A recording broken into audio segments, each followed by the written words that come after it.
have the green light.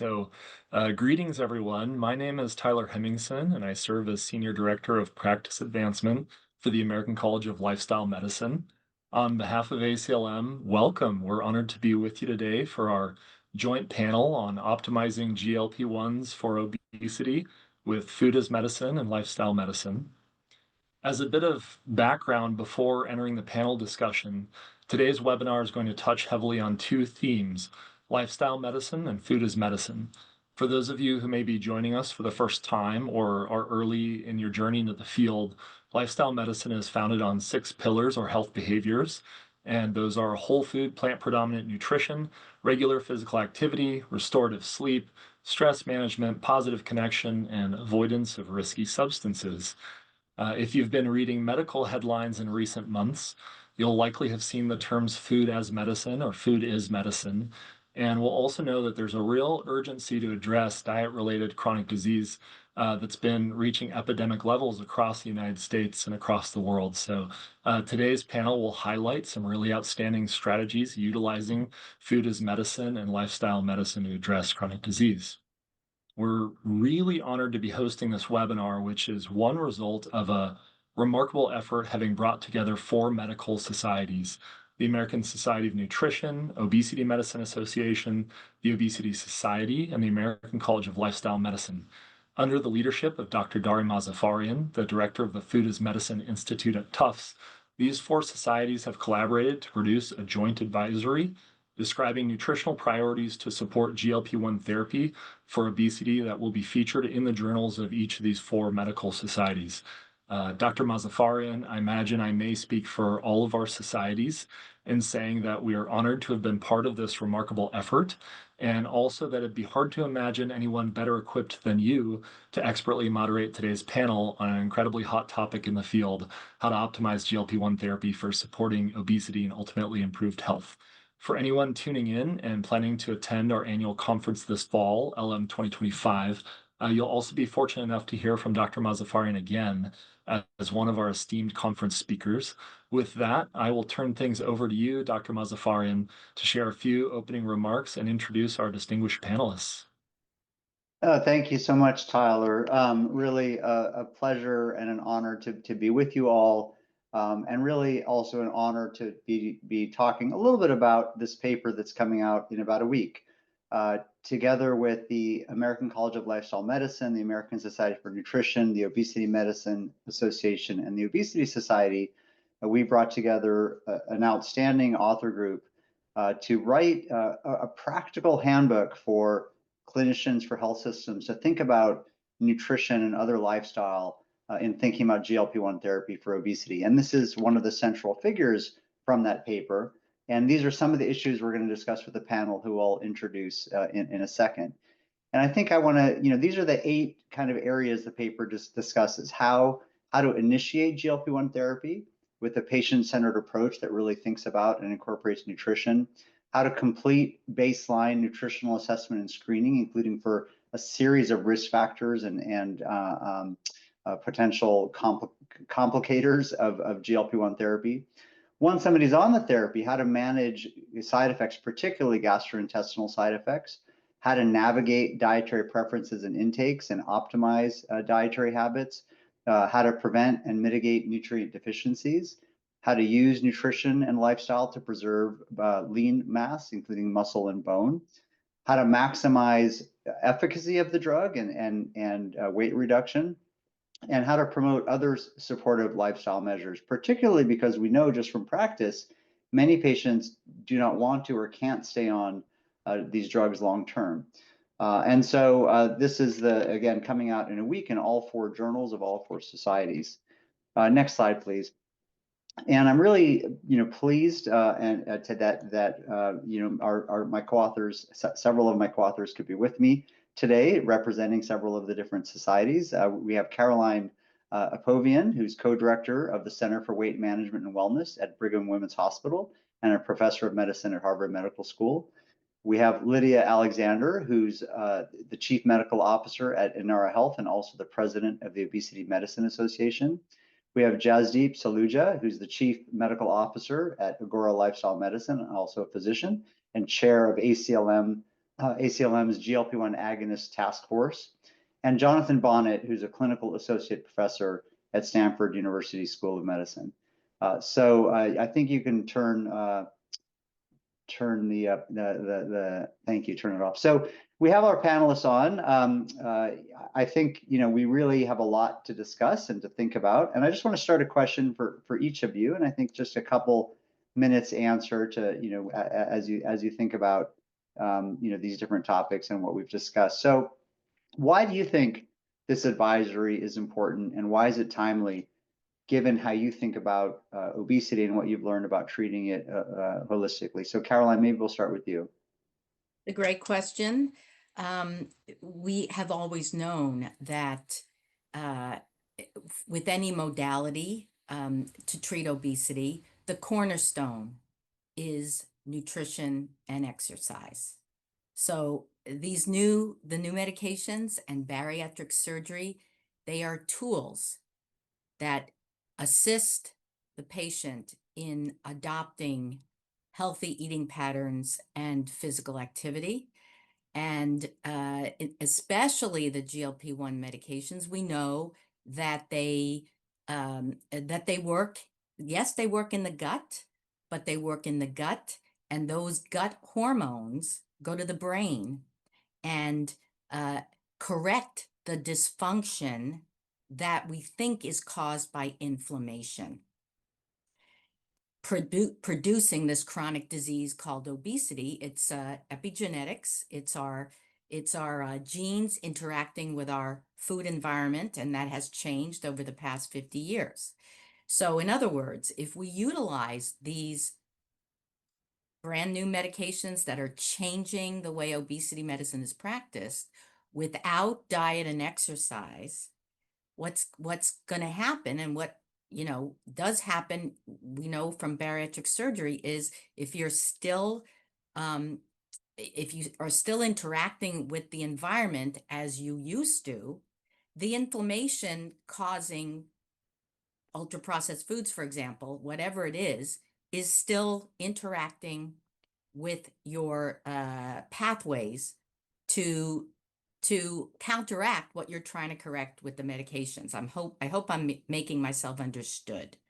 So it's a complex new disease that has increased in prevalence over the past 50 years. We know it's something in the environment that's causing this, and we have great new medications that are mimicking the effects of metabolic bariatric surgery, which we think is reducing inflammation, certainly all over the body, but also in the brain. Thank you. That's very, very helpful. Lydia, tell me a little bit about why you think this advisory is important, and why it's important to be published now. I think this advisory is incredibly timely because we're in the midst of a transformative moment in obesity care and obesity medicine. There's been a rapid adoption of GLP-1 therapies. Right now, about 12% of the US population of adults have reported being on GLP-1s or are past users. So we know there's been a rapid adoption of this. It's opened new doors for treating a complex, chronic, and progressive disease. I know Carolyn's been in this field twice as long as I have, and can attest to how exciting it is to have medications that, as she mentioned, are now sort of pushing around to metabolic bariatric surgery. Weight effect, and that improves obstructive sleep apnea, cardiovascular disease risk, and so forth. And so they're very exciting. But we also know that, it has opened these new doors for treating a complex, chronic, and progressive disease, but it's also exposed gaps in how we support our patients. Too often, I find that these medications are prescribed without the accompanying nutrition and behavioral strategies needed to maximize their benefits and reduce risks like muscle loss, the nutrient deficiencies, and then weight regain when there's a social, environmental, or other factor that changes in that patient's life. And so for me, what's made this advisory so important is that it provides a unified, practical roadmap for integrating lifestyle and nutrition support directly into GLP-1 treatment. And it starts with the very first prescription. It centers around the individual. It's not just about the scale or the weight, but acknowledges that obesity is more than that, and it's deeply rooted in biological, behavioral, and environmental drivers. And so we need to treat at that root as well, which is nutrition, physical activity, and behavioral change, because these medicines don't work in a vacuum. They're a tool, but not a standalone solution. Yeah, I agree with both of you. And before we turn to Jasdeep and Jonathan, I'll just build on what you both said a little bit. So for those who are watching, we highlight and we have a table summarizing all of the recommendations for treating individuals who have obesity from the American Heart Association, the American College of Cardiology, the Obesity Society, the United States Preventative Services Task Force, the European Association for the Study of Obesity. All of them highlight that individuals who have obesity should be given intensive multi-component behavioral interventions, including nutrition. And in fact, the FDA approvals for GLP-1 agonists for treatment of obesity, they call them adjuncts to lifestyle therapy. So they are approved as adjuncts to lifestyle therapy. And yet, shockingly, in practice, it's happening the other way around. Lifestyle is considered an adjunct to GLP-1s, or in fact, usually not treated at all. And so we're not using the drugs as approved by the FDA, as recommended by clinical societies. They're supposed to be adjuncts to lifestyle, not the other way around. And that's really what we cover is how does the clinician actually implement that in practice? And so let me turn to Jasdeep. Jasdeep, what do you think, again, the same initial question, we can get into some details. Why do you think this advisory is important and timely? Awesome. Thank you for your question, Darius. I guess the interesting thing about being on a panel with other physicians that you have tons of respect for is that you end up agreeing with all of them. So I agree completely with Dr. Povian and Dr. Alexander, what they've already said. Building upon that, in our own practice, I've always felt that obesity management, obesity care needs to be grounded in kindness and compassion, right? And GLP-1s and other medications that are coming down the line have actually changed a lot of the obesity care because they're revolutionizing this field of medicine. However, the challenges that come up with it are potential side effects and not having enough counseling regarding what other downstream effects they can cause. And really, working on this advisory with all the other professionals on the team, puts out a nice consensus joint advisory to give clinicians guidance on how to implement lifestyle changes, GLP-1s altogether, to really get back to making sure that we're providing kind and compassionate care. Yeah, back to basics, back to holistic care, being a caregiver, right? I think that's excellent. Jonathan. Yeah, great comments from the whole panel here. I heard the word timely a few times, and I totally would agree. If you look at, there's a statistic out there that says, potentially half of US adults could qualify to use one of these medications to treat overweight or obesity. So clearly this is a tsunami that we haven't seen in medicine for some time, where there's huge uptake, there's a lot of interest from patients, and they seem to be pretty effective. So when you have this nice cycle of everything moving in one direction, these are going to be here to stay. And so making sure that we understand what the tools are and how to use them well, I think is super important. And like everyone has sort of commented here, drugs are wonderful tools to have. If you go back 5-10 years, we didn't have this option. So to have this is really a blessing. But I think now we're starting to realize that rather than just give medications to help people just lose weight, number on a scale, we can actually really focus on doing it well. And I think that's where this really comes in. And all the lifestyle medicine pieces, it's not just about losing as much weight as possible. It's about maximizing body fat loss, maximizing lean mass retention. And turns out the tools to do those things are all lifestyle behaviors that we espouse and really are foundational to the treatment anyway. So I think there's just a really nice opportunity here for people who are now interested in losing weight, motivated. We now have tools to help them succeed.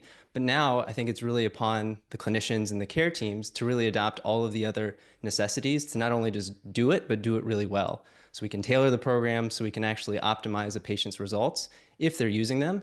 But I think also it sort of begs the question of, well, what's next? Are we going to just keep people on these medications forever?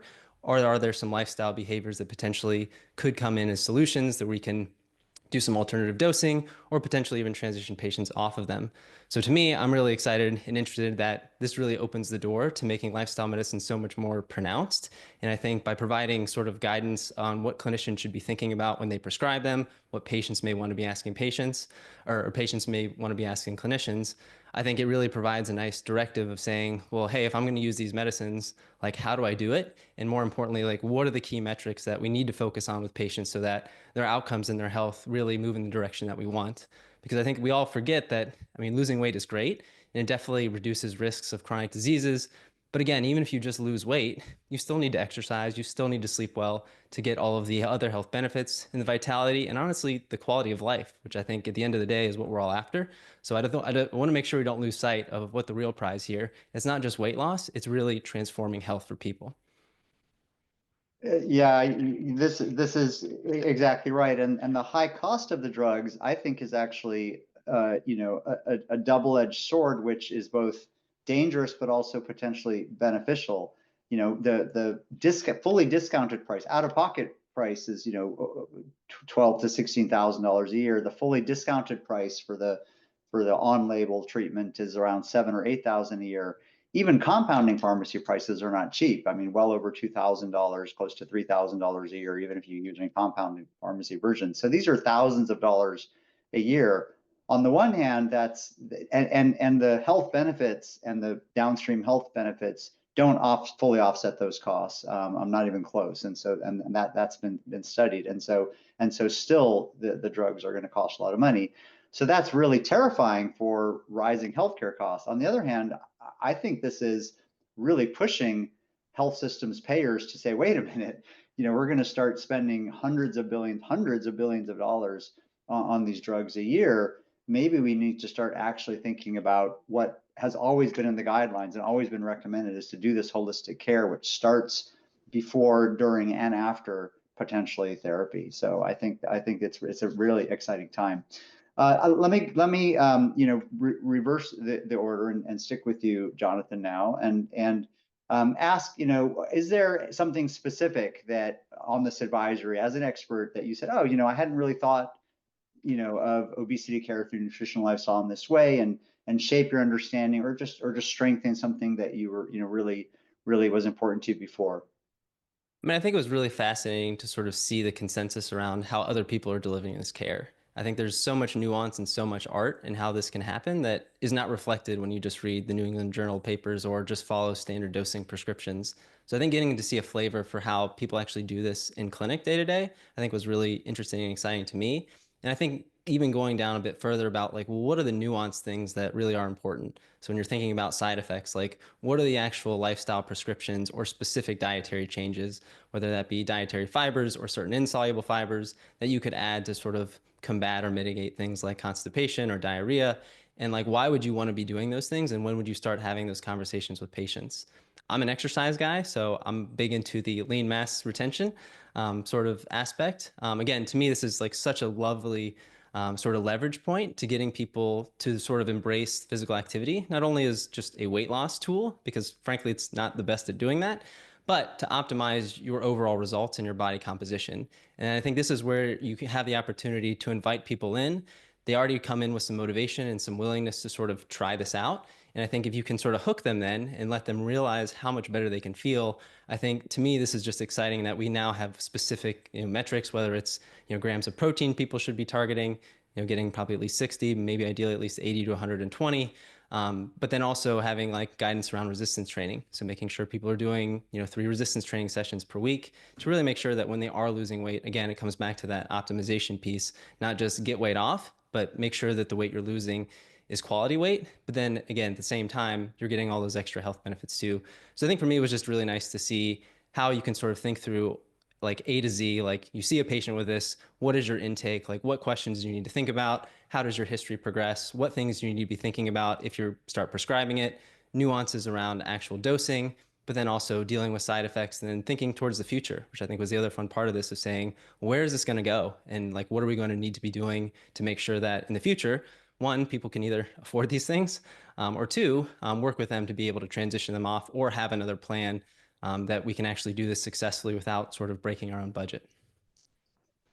Yeah, and I want to highlight one of the things you said just for everyone online. There was real consensus across the advisory that, just eating more protein by itself, which a lot of Americans are infatuated with, isn't going to build a lot of muscle. And so it has to be combined with strength training. And in fact, excess amino acids in the bloodstream without strength training and the muscle needing them often actually get turned into fat through hepatic synthesis. And just the same way fructose or sugar, other sugars drives fat synthesis in the liver and drives visceral adiposity, excess protein beyond needs, the muscle's needs, will actually drive fatty liver and drive even diabetes risk. And so I think that's a really critical point. And I also just want to highlight what you said about bringing together different people. We did not for this advisory. I've been on some advisories where one person says, oh, who are 4 or 5 of my friends, and we all think the same way, and let's just come together and write something, right? We went to the 4 societies. Each society nominated experts. I had never worked with many of the experts on this. I don't think anybody had worked with all of the experts on this panel. It really was a group of people who all arrived at this from different perspectives. And there was real consensus on where to go and what we should prioritize. So I thought that was really exciting. Jasdeep, for you, again, same question. Oh, did you want to add something, Jonathan? I was just gonna say one thing real quick that I usually mention, but since you brought it up, I'll just put a reminder there. So yeah, so the muscle mass thing, the 2 things you need the stimulus and you need the substance. So the stimulus is the weight training, and the substance obviously is the sufficient protein intake, and it goes as well for bones too. You need to have the stimulus plus calcium, vitamin D. So right on, Derek. Adding 6 egg whites or protein powders to your shakes in the morning if you're not doing the work later in the day isn't gonna build a lot of muscle. Yeah. Jasdeep, for you, was there either something new and really you were like, oh, I hadn't quite thought of this, or just something that reinforced something that you're already doing in your own practice that came out of this effort? Yeah, so working on this advisory really reinforced what I've observed for a while in my clinical practice, that medications are most effective when they're nested within a structured, patient-centered lifestyle program. What was powerful about this collaboration was that we had rigorous synthesis of data across disciplines, nutrition, endocrinology, cardiology, obesity medicine, and they all basically converged on a unified message. We can and must do more than just prescribe the medication, but also provide the full wraparound care for patients. This includes, assessing baseline diet quality, muscle mass, eating behaviors, social determinants, and then integrating interventions like structured resistance exercise that Jonathan's talked about, nutrient-dense meal planning, behavioral counseling to preserve muscle, prevent nutrient deficiencies, foster adherence. It's essential to educate both clinicians and patients that GLP-1s are not a substitute for foundational health behaviors, but they can definitely be amplifiers of those behaviors.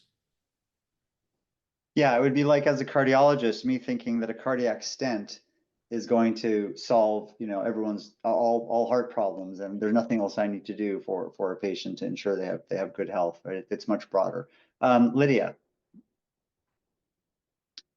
same question to you. Okay.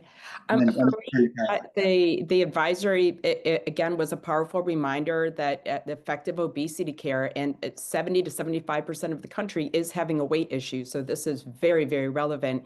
It's not siloed, it's interdisciplinary, and it's interdisciplinary in the sense of the lifestyle medicine folks, the obesity medicine folks, the nutrition people, and it was wonderful to see everyone come together that way, but also interdisciplinary in terms of having RDNs, health coaches, exercise people together in a less siloed way that's interdisciplinary within hospital systems and other places to provide nutritional support in a way that really helps the patient long term, and so it helped me recognize that these are essential components of therapeutic care, and that many clinicians continue to assume that GLP-1s alone will drive this sort of change. And that's really not the case, and so there is this does reinforce a need for me and a need for all of us, I think, to advocate for that many patients do not have the same access to nutritional or culinary education and food as medicine programs, and we really need to advocate that. We need to get in front of the AMA, in front of government, and have better reimbursement for these practices, because alone, a medication alone in its own standalone way, as I mentioned before, isn't going to solve the problem. It's going to add expense, and expense that you're not getting the ROI on. So we know that there was an ICER report that came out about a month ago that I spoke on at the Obesity Medicine Association, a conference as well. And we know that these medicines can be cost effective. There's a couple different reports have come out since 2021, but they're effective when they're used in the way that they were intended to be used. They're not yet affordable, and so I do agree with that and part of affordability comes when you can show a return on investment. So those two go hand in hand, and I really feel like this advisory gives clinicians those tools and that hope, and a little more structure to be able to implement good obesity care. And it is, again, interdisciplinary in those two different ways that I mentioned. Yeah, we held speaking of advocacy, we held a Capitol luncheon yesterday in Washington D.C. on food as medicine and healthcare, and we had a packed room. We had, I think, about 3,000 people online. We had several members of Congress come and speak, and I think GLP-1s are going to be a very active advocacy issue. And honestly, I don't think we should be approving prescription for GLP-1s unless there is wraparound lifestyle that comes with it. Caroline. Yes. So I have a few comments. The first is that I hope we're going to talk about the stigma of obesity a bit, because, I'm a clinician, and I'm doing the best for my patients in obesity medicine. And it's very, very different in obesity care than it is for any other disease. So for hypertension, for example, the patient has hypertension. Yes, there's the lifestyle that comes with it. Yes, you should be on a low salt diet. You should be on the DASH diet. But when it comes to prescribing a medication, you prescribe the medication, you never hear the patient say, how long do I need this for? It's a given. They have a disease. They know they're on it for life. But when it comes to obesity treatment, it's very different, because I don't think we fully understand the complex relapsing nature of obesity.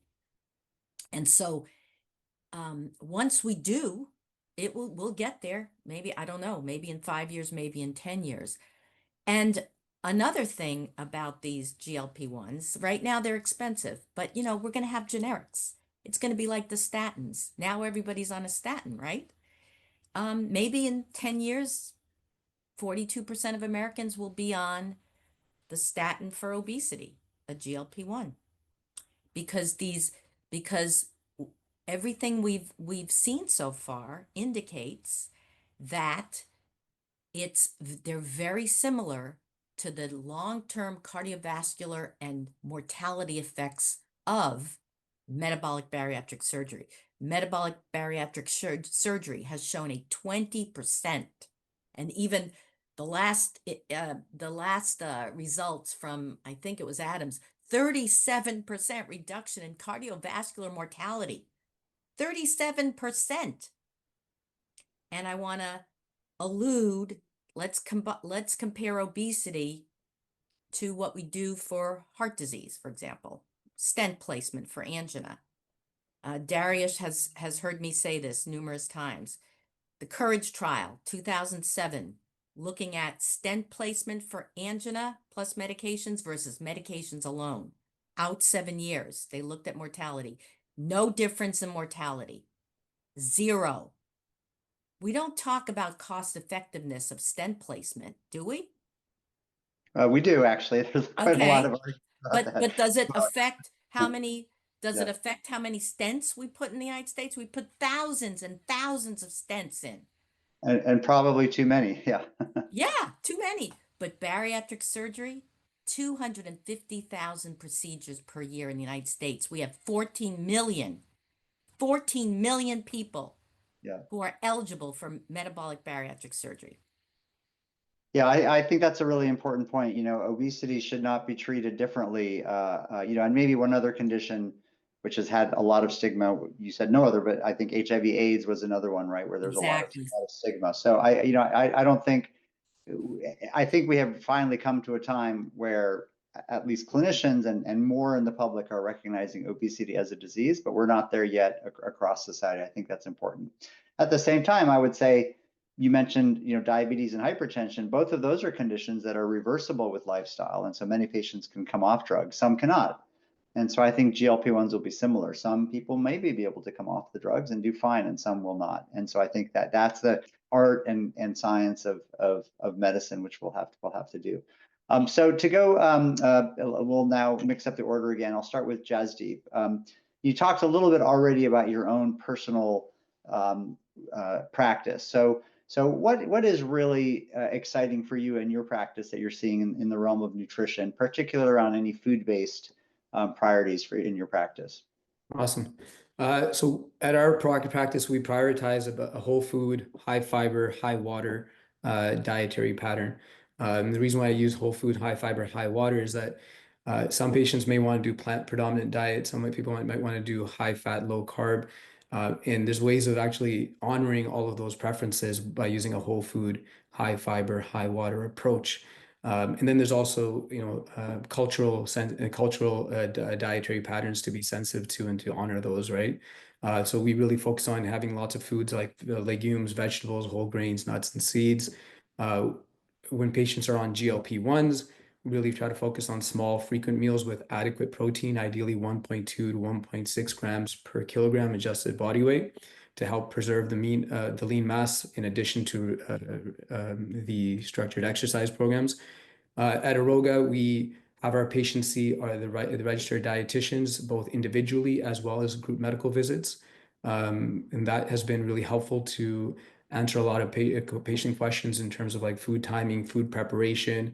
It also, connects patients to each other in these group medical visits to get ideas from each other. And so what we found is that, and the other thing that we started doing is also group counseling for patients on GLP-1.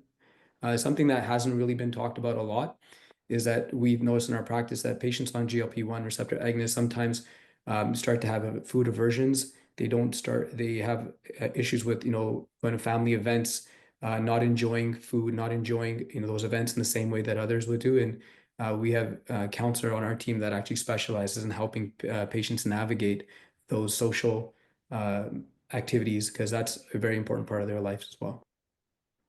Thank you. Lydia, same question to you.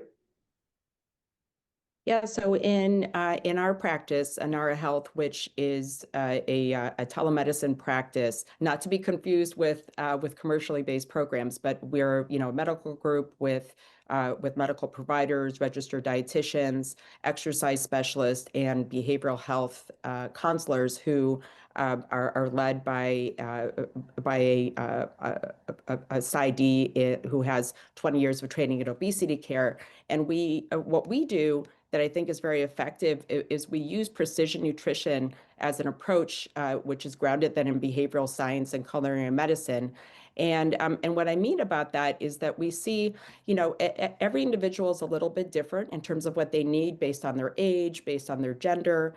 And also you have to think about it in terms of longevity, because we talk about, we're always talking about weight loss. And I notice, and I want to call this out to the audience, that there's a very big difference between weight loss and obesity care. And I've heard Jasdeep say that, and John and Carolyn, that obesity care is part A is the weight change where you get to a healthier weight. And part B is really where the rubber hits the road. And you have to maintain that, that healthier place where you are for a long period of time to sustain those benefits. And that's what people are forgetting when we talk about commercial, weight loss programs, their weight loss. And And so a lot of this is then grounded in the pillars of lifestyle medicine, food as medicine as well, so that you have to provide people with the tools and the ability and the community support to be able to have that long-term sustaining approach. And as was also mentioned, we don't know, the National Weight Control Registry does show that people can successfully lose and maintain that weight loss over a long period of time. But those are sort of the golden ticket people. Is it 1 in 20? Is it 1 in 15? I don't know. But some people will be able to wean off the medications perhaps over some long period of time. Others may not because their system is permanently broken. But we know that we can optimize through food as medicine, nutritional interventions, the physical activity components, and behavior modification. And so from a delivery system or mechanism, doing this virtually can be very effective because you have more touch points and for people of all different socioeconomic abilities and statuses, so that they don't have to take off work. It's very practical. You can asynchronously deliver some of your care, and then you can synchronously deliver it as well through medical and IBT and medical nutrition visits as well. And so I feel these different tools, they reduce the barriers around cost, access, and time. And long-term success isn't, again, just about initial weight loss. It's about giving patients the skills and structure to nourish themselves well for life. And we have to keep quality of calories in mind consumed, because those really matter for lasting success. And I think that's really what lifestyle medicine, food as medicine, all of that is underpinnings, is really bringing home that a calorie is not a calorie, but we need to get back to basic whole food, good health.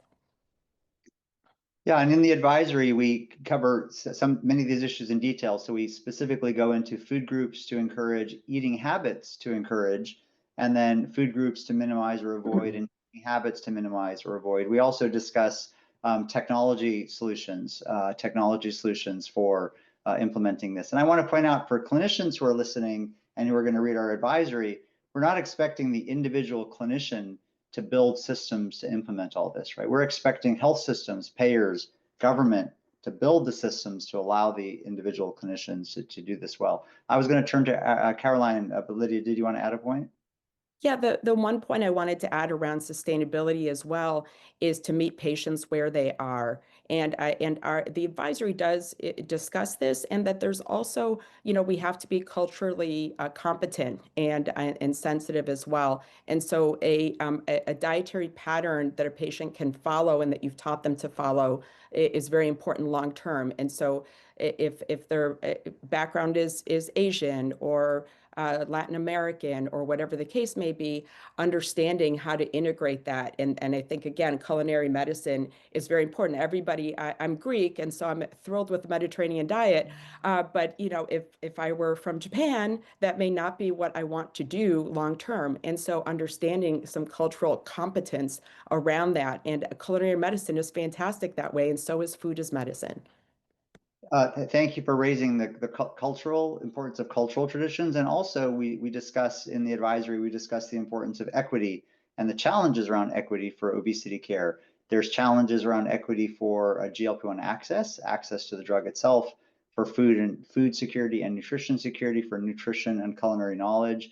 And we describe how wraparound lifestyle can actually support and minimize health inequities across all those dimensions. Caroline. Are we talking about systems now? What was the original question? Sorry. Well, you can talk about systems if you'd like. What we were talking about is some of your favorite food-based priorities in your clinical practice, but we can also turn to systems. We have only about 6 minutes left, so Yeah, well, maybe we should turn there. I certainly, we all, we saw 12,000 patients last year for obesity and diabetes and all the complications. And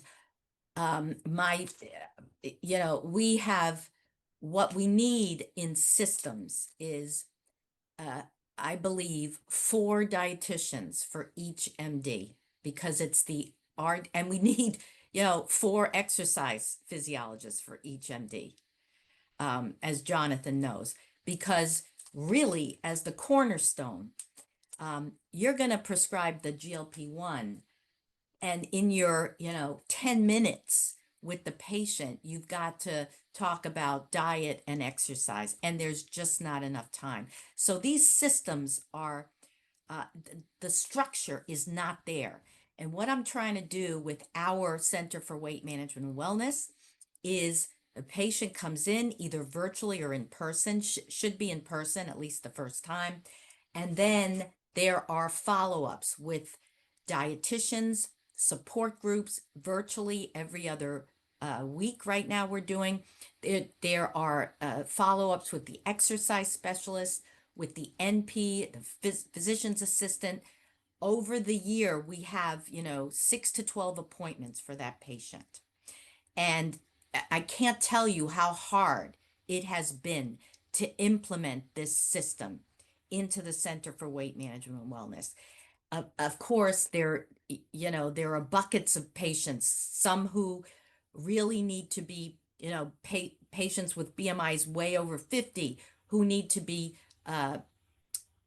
apprised that maybe, the 20% weight loss that a GLP-1 can give you is great, but if you want to lose 100 pounds, you really ought to consider metabolic bariatric surgery. So that's another system. We need multidisciplinary care, just like we give for patients who have cancer or cardiovascular disease. Yeah.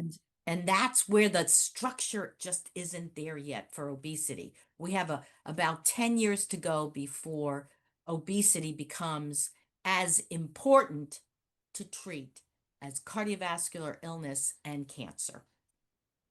Yeah, thank you, Caroline, for highlighting the need for systems and for teams. So maybe, Jonathan, I'll turn that question to you. What's been your experience in how teams can work together to scale nutrition, food as medicine, and lifestyle medicine interventions for patients on GLP-1s? And are there some examples of success that stand out to you?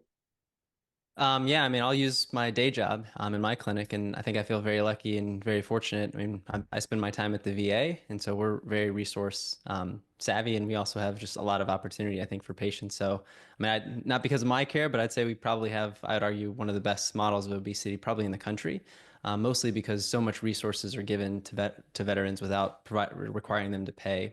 So we have a full team of clinicians, physicians, NPs. And we also have a dietitian, a behavioral psychologist, physical therapist, even pharmacists who are all part of our team internally. So basically every patient we see gets a multidisciplinary team. Our clinic's completely remote. So we have remote visits, we do group visits for medication titration, and all of those have educational components tied into them. So our dietitian will join us, physical therapist will join us as part of those groups, and then patients can also continue to work with them, one-on-one. So to me, I mean, you can clearly see in our clinic because patients can choose what they want to use or not, but they have no copays for anything. They can see whoever they want, however many times they want. Their medication copays are very reasonable at the VA, and so it's very affordable. And I think for that reason, you can definitely see the patients who engage in more services do better. I'm not sure if that's just a pure selection bias, but clearly the more people are engaging, the more expertise they have, the more guidance they have along the way, it clearly portends better outcomes in terms of overall weight loss, but also just overall health. So I think when we're thinking about how are we going to treat this systemically, I mean, it cannot be just the physician alone, as people alluded to. I mean, the model cannot sustain that, nor would we want to, right? We want to use all of the other expertise of all of our other allied professionals and all the other services. People will get a much better overall program, or we call it a quality program, and really significantly, improve results. So, I mean, to me, I mean, medicine really is a team game, but certainly when you're thinking about obesity, it really requires the whole gamut of people to be sure that you're actually delivering the right care to the right person and doing it in a culturally sustainable, safe way. And even I think, to your question before, I mean, the fun part for me is the personalization, right? I mean, the concepts here are not overly complicated, but how you deliver a program to someone that is going to be effective for them is so different in terms of what their diet looks like, what their exercise program looks like. I mean, I've never given the same treatment program to any single patient, right? They're all different. They're all unique. I think that's what makes it fun, right? Because there's so much variety, there's so much flavor. And I think it's really cool to see somebody on their own journey, creating their own path to health and wellness. And it's really exciting to be able to help somebody do that. Yeah, I thank you for calling out the VA. I did my own training. My clinics were at the Palo Alto VA. at the Puget Sound VA in Washington, and then at the West Roxbury VA in Boston. And so I spent many, many years at VA hospitals, excellent a source of care. We're getting to the end of the individual panel discussion, but we're going to turn to audience questions. I just want to highlight a few points in the advisory just very briefly. We do talk a lot about team-based care and the importance of allied professionals. We talk about group-based visits, the value of RDNs. Very, very important. Also has been mentioned, social support, behavioral therapists, exercise physiologists. We also cover, and we couldn't cover so much in this discussion, future directions. And there's a lot of interesting future directions. How can you modulate natural GLP-1 release and potentiate that release with dietary modulation and microbiome metabolites? How do we improve long-term adherence, which right now is not high for GLP-1s? What are nutritional priorities long-term for anyone who goes off therapy? How does that differ? How do we combine or stage GLP-1 therapy with nutrition? Does everybody have to be on it at a constant dose forever, or are there ways to stage it together? There's off-label use, microdosing, small doses? How do we think about that? How do we think about specific dietary patterns, intermittent fasting, ultra-processed foods? And then finally, even more fundamentally, there are recent efforts to redefine diagnostic criteria for even what clinical obesity is. And so all of those are covered as well briefly in the advisory. So I will turn it back to Tyler, who is going to have some other updates, and then we'll have time for some questions.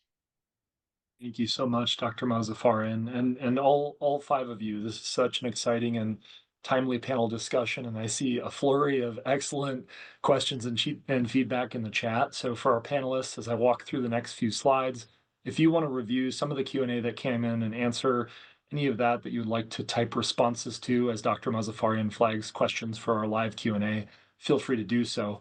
Before entering that live Q&A, we want to make sure that those on the webinar are aware of some of the resources we have available at ACLM to support some of the strategies described today. One of the foundational ways to learn more about lifestyle medicine and food as medicine is to enroll in our complimentary 5.5-hour CME-CE Lifestyle Medicine and Food as Medicine Essentials course. Simply scan the QR code or visit the URL on the slide to get started, and feel free to share with any others within your network. We also want to ensure that you're aware of all the other courses available for CME, CE, and MOC. We have approximately 65 course offerings accessible through the Education tab on our website that you're welcome to explore, a few of which are highlighted on this slide and pertain to this topic. Another amazing free resource is our culinary medicine curriculum, a complementary resource developed as a result of the foundational work of our incoming ACLM president, Dr. Michelle Hauser, and intended for medical schools, health professional programs, and adaptable to a variety of other settings. So you're able to access that through the QR code and interest form listed on the slide. We've had over 10,000 downloads to date. It's a great resource to walk participants through a structured introduction to culinary medicine.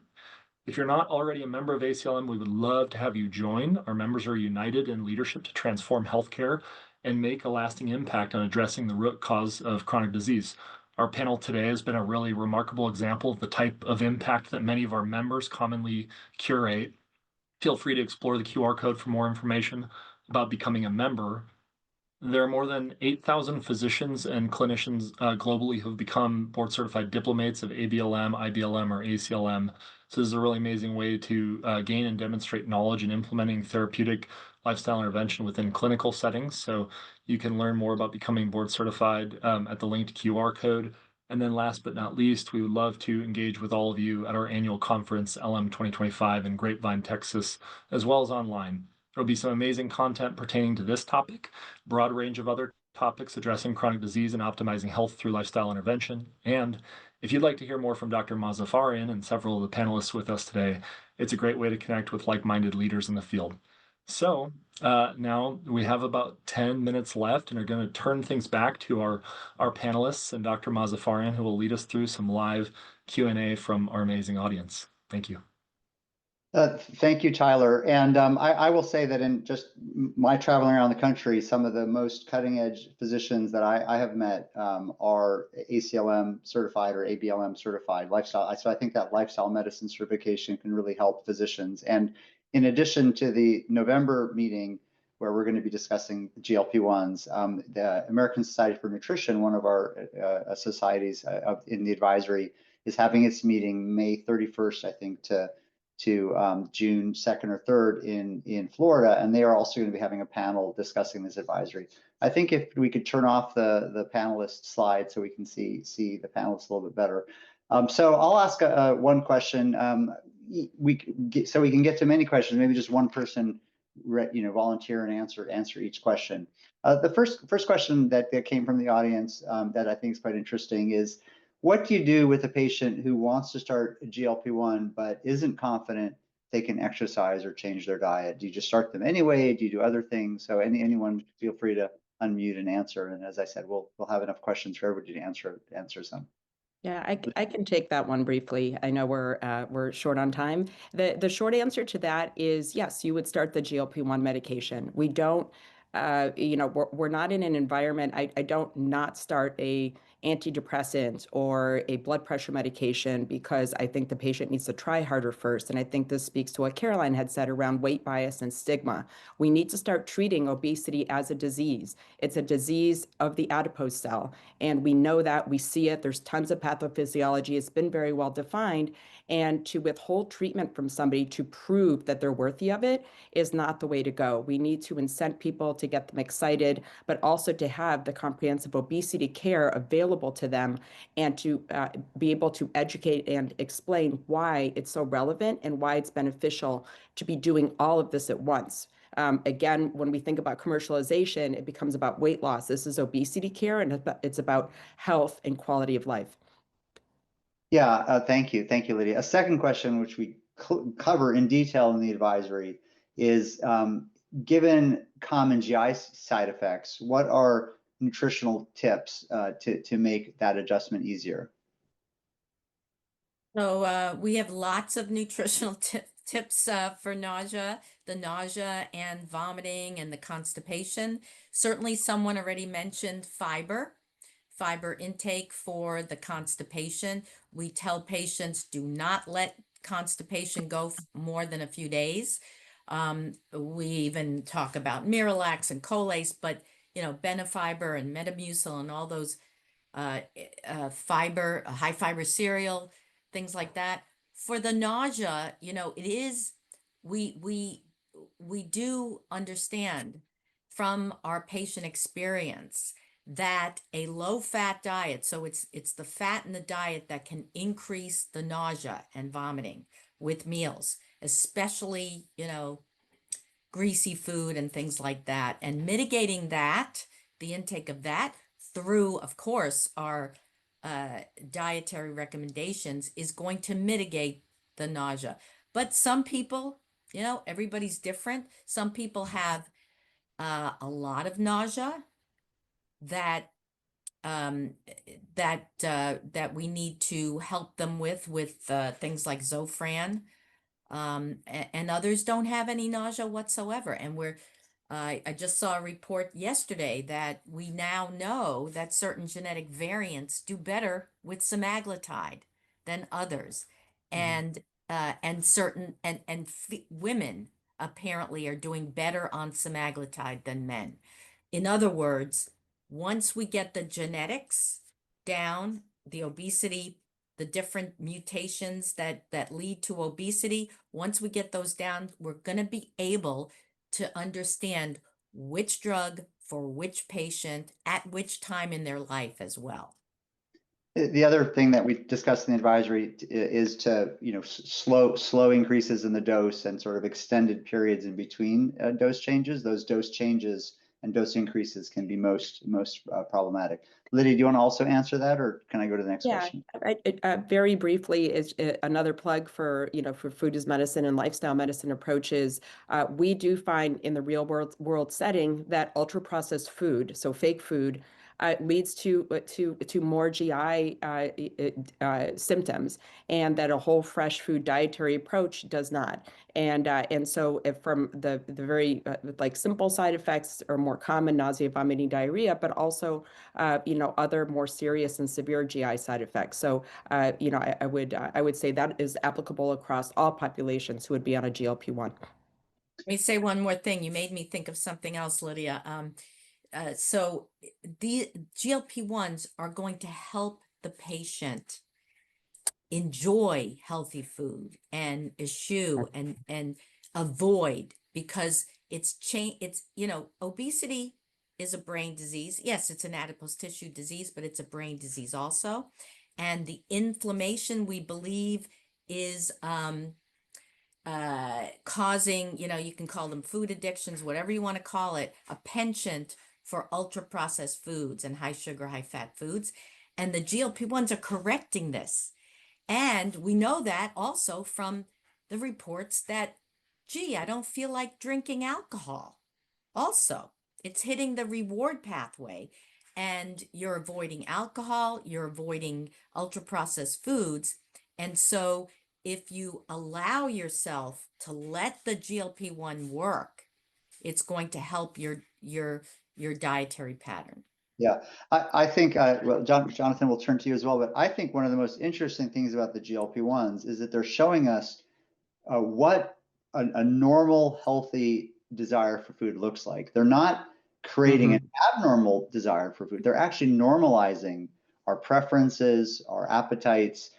Individuals who struggle with body weight and obesity and other conditions as well, through the environment and through changes around them, have abnormal pathways and signaling in their brain.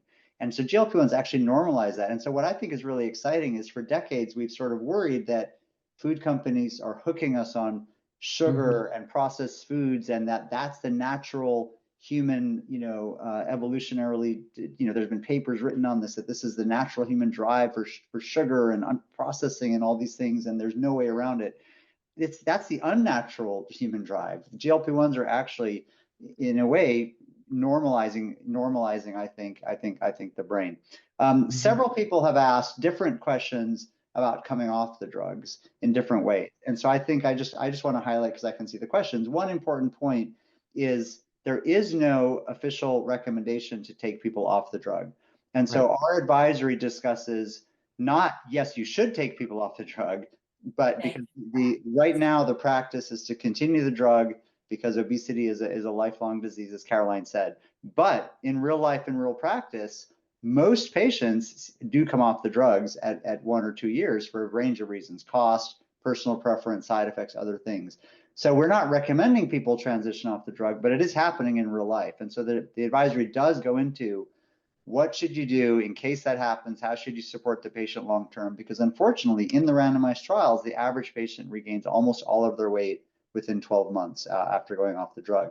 And we believe, I think, as all physicians who follow lifestyle, that at least some of that in some patients can be successfully mitigated through maintaining a healthy lifestyle. Not in everyone. Some people will fail, no matter what we do. But I think a meaningful proportion of patients, if you give them the support and the tools, and if they need it, the resources. It's the patient does not fail. That's right. Yeah. The patient does not fail. Okay, well, they'll thank you The for. patient does not fail. That's the stigma.